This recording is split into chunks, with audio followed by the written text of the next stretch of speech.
some of y'all would certainly recognize friend Daniel from a bunch of my videos, and you might recognize me from some of his videos. Then Dylan, he's a dog trainer I was telling you about. Dylan, what's your last name? Blau. Wow. See some ID on that. I don't know if I believe that. But yeah, I was just telling the crowd that you're doing amazing things with Araya, and you're on YouTube. Yes. Your channel is We Are Dog Training. We Are Dog Training. So the seduction there is you think he trains dogs. In reality, my perception is he trains people to think that they're training dogs, but I think in reality dogs are pure enough that all we need to do for them is train the people around them so that the dogs can be their naturally pure self. But yeah, man, I'm curious, before we put Daniel on the spot, do you care to take a second and share a little bit about your dog training philosophy? I found it very unique. I love it. For sure. I train naturally, so I don't like to use painful tools like shock, choke, prong, or e-collars. I don't even use treats, to be completely honest. Do you ever stab the dogs with like a samurai sword?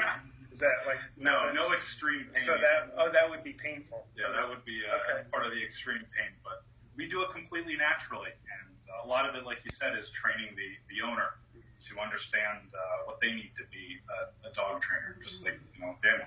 Yeah. So you guys have spent like hours working on training today, and I've pretended to be like working, whatever that means. I don't really know. So, in other words, you've spent hours training Daniel today. More or less, yeah. And I'm curious, how has it been like training Daniel? A lot of it is, getting them to feel empowered to train the dog themselves, and it's kind of like passing along knowledge. My knowledge. If I can give him everything that I've learned in my experience, then he's able to pass that on to other people and definitely to his dog. So, that's the whole point. Do you feel empowered, Daniel? Indeed. Yes. Cool. Well, thank you for the rundown, and I love the natural thing. I question, I think I might care about dogs more than people sometimes, and if you think that's wrong, then I think you're wrong for thinking that's wrong. Might as well have some disagreement. But I love the deal about no pain with the dog training. That would just kind of make me want to throw up in my mouth. Watching people inflict pain on dogs and justifying that with, well, I'm teaching the dog to be a robot and act the way I want the dog to act. It's like, screw the dog's free will. It's kind of like bullying in school. It's not causing the end result that we may think. There were 380 school shootings last year as a result of bullying in schools. So the same thing goes with painful techniques. If I wanted you guys to look out the window, I can point or I can touch you on the shoulder. I don't have to smack you in the face to get you to look out the window. When you're associating pain with instruction and guidance, that's when they get confused and you're ultimately causing some problems. So doing it naturally is the way to go, without pain. So, and I know you do I think it's literally well over 10,000 dog free training lessons sessions. a year. Free lessons a year. Yeah. Okay, so you're definitely an outlier. So in all of your thousands and thousands of dog training lessons, have you ever had a dog shooting?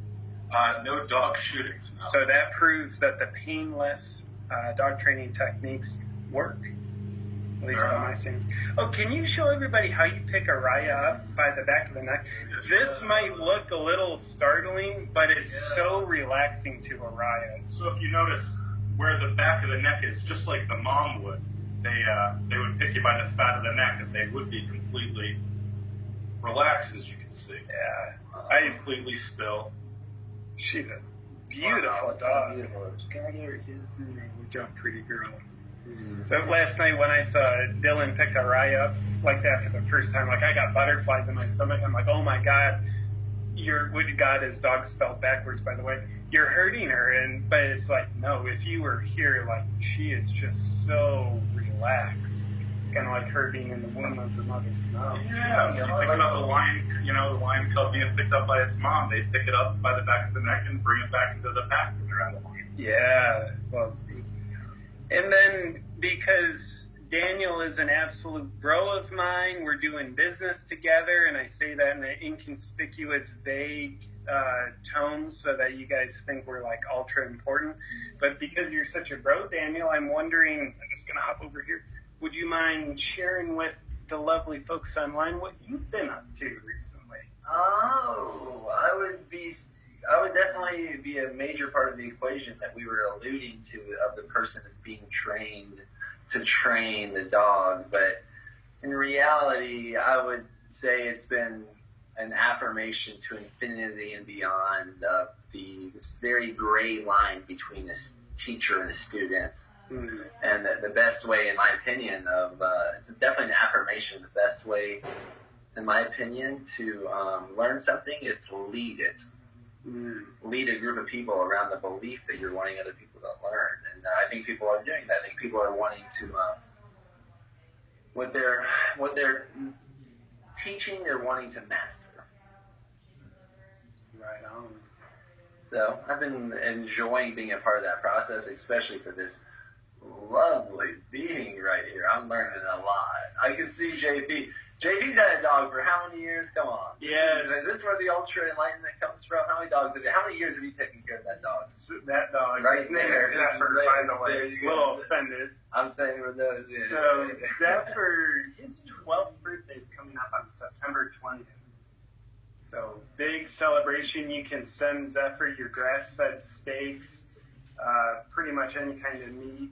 He refuses to be vegan, so I assume he's going to hell. So big celebration for Zephyr's 12th birthday. I'm looking forward to that.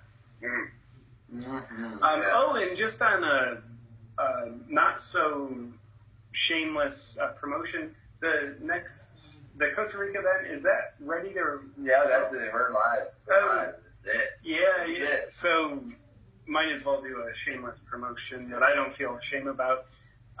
Amongst other things that Daniel does, he runs what are called international tribe design events. I've actually been a part of 3 of them this year. They're participating, and I guess I get to feel important about myself. I'm a guest presenter. Is that pioneer? So that's tribes. We have pioneer roles. Upgrading the word presenter to pioneer. It is interesting because have we ever put you on stage, or is it?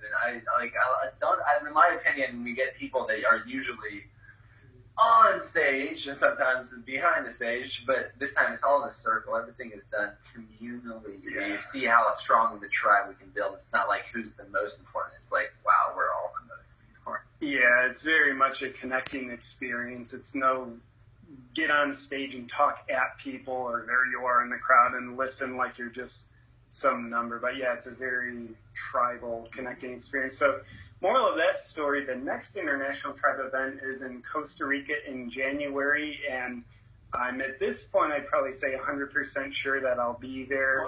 Whoa, this is like a formal announcement? He's giving this like his live. He's like proposing to me live. So apparently, Daniel, we might get married, but before that, if you care to join myself and Daniel and then a lot of other pioneer, just like-minded, more importantly, like-hearted people, January, Costa Rica, we'd love to have you. I'd love to meet you.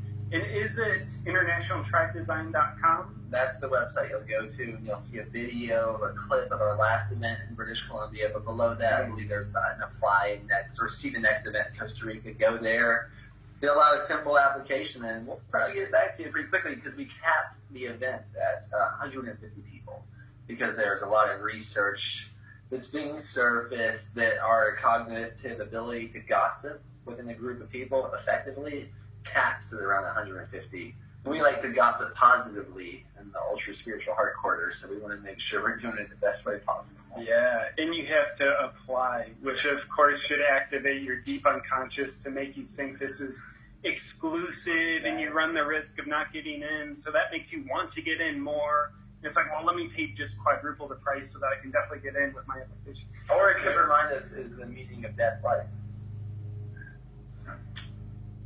Yeah. It's a great question. I was looking for an ultra spiritual silence. I got it.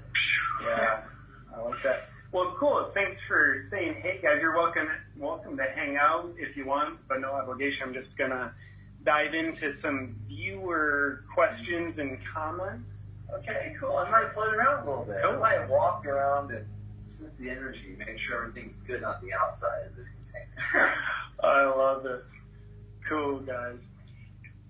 And yeah, if you guys have any questions that